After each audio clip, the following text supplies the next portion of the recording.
Hi అండి, welcome back to my channel పద్దు express. ఎలా ఉన్నారండి? అందరూ బాగున్నారు కదా? ఈరోజు నేను ఇంకో వీడియోతో మీ ముందుకు వచ్చేసాను. అందరూ చివరి వరకు స్కిప్ చేయకుండా చూడండి, అలాగే లైక్ చేయటం మర్చిపోవద్దండి.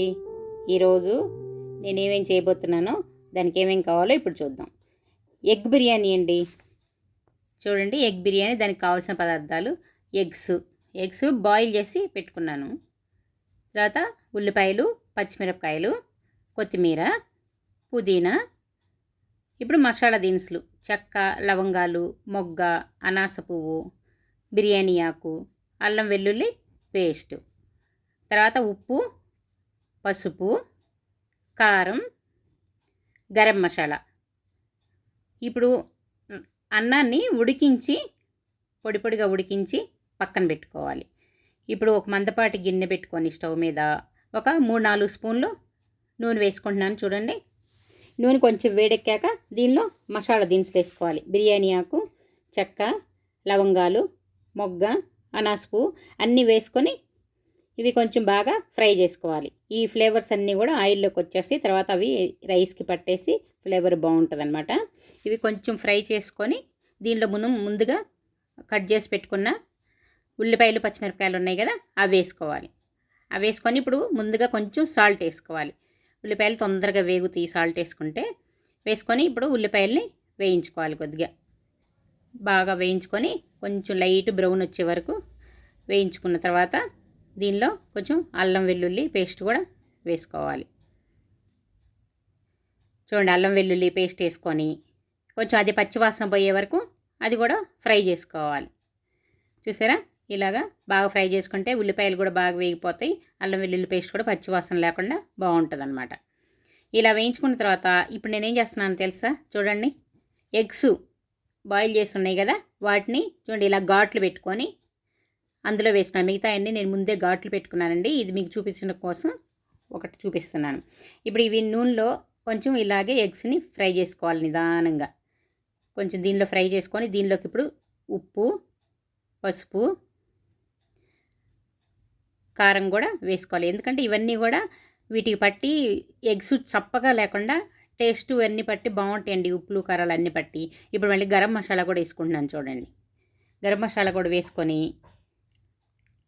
వీటిని బాగా ఈ నూనెలో ఫ్రై చేసుకుంటే బాగా ఈ మసాలాలన్నీ కూడా ఈ ఎగ్స్కి పడతాయి అన్నమాట. పట్టేసి అప్పుడు చప్పదనం లేకుండా బిర్యానీతో పాటు ఇవి కూడా టేస్ట్గా చాలా బాగుంటాయి అన్నమాట.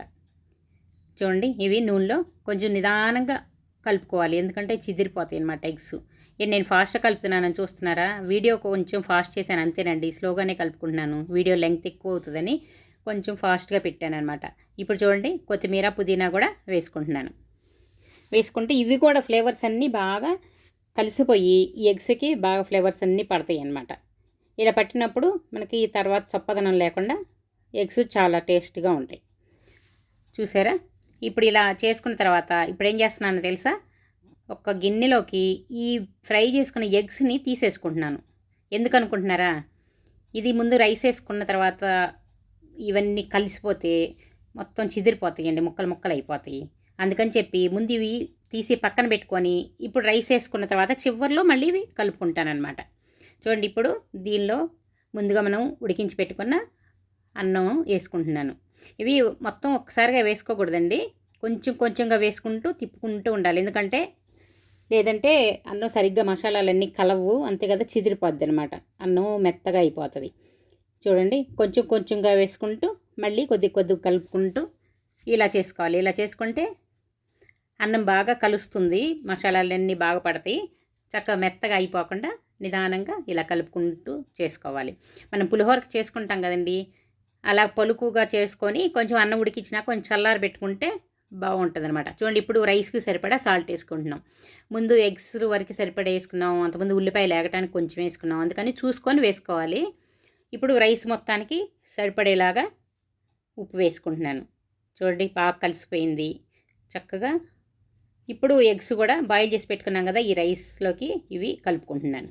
చూడండి, కలుపుకొని ఇవి బాగా గబగబా కలపకూడదండి, నిదానం కలుపుకోండి. నా వీడియో చూసి మాత్రం మీరు మోసపోవద్దు, ఎందుకంటే వీడియో కొంచెం లెంగ్త్ ఎక్కువైందని ఫాస్ట్ పెట్టాను అంతే, కానీ స్లోగానే కలుపుకుంటున్నాను. ఇవి స్లోగా కలుపుకోకపోతే ముక్కలన్నీ కూడా చిదిరిపోయి ముక్కలైపోయి బాగోదనమాట. పిల్లలు కూడా అలా ఉంటే తినరు. మనకి ఫుల్ కనిపిస్తూ ఉంటేనే ఎవరికైనా ఇష్టం అవుతుంది కదా.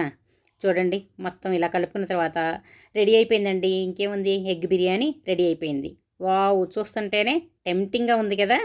ఇప్పటికిప్పుడే తినేయాలనిపిస్తుంది కదా. ఇంకెందుకంటే ఆలస్యం, మీరు కూడా త్వరగా చేసుకొని తప్పకుండా మీ ఇంట్లో అందరికీ పెట్టి మీరు కూడా తిని ఎలా ఉందో నాకు కామెంట్ సెక్షన్లో కామెంట్స్ పెట్టండి. చూడండి ఇలా సర్వ్ చేసుకుంటే చక్కగా అందరూ ఎంతో ఇష్టంగా తింటారు. మిమ్మల్ని కనుక ఇది చేసి పెట్టారంటే బాగా మెచ్చుకుంటారండి, అంత బాగుంటుంది. తప్పకుండా మీరు ఇంట్లో ట్రై చేయండి. అలాగే నా వీడియోని తప్పకుండా లైక్ చేయటం మర్చిపోవద్దండి. మీ ఫ్రెండ్స్కి బంధువులకి షేర్ చేయండి. ఇంకా సబ్స్క్రైబ్ చేసుకునే వాళ్ళు ఉంటే త్వరగా సబ్స్క్రైబ్ చేసుకోండి. ఇలాంటి వీడియోలన్నీ మీరు మిస్ అవుతారండి. మంచి మంచి వీడియోలన్నీ మీరు చూడొచ్చు. మళ్ళీ నేను ఇంకో వీడియోతో మీ ముందుకు వచ్చే వరకు సెలవు. Bye bye.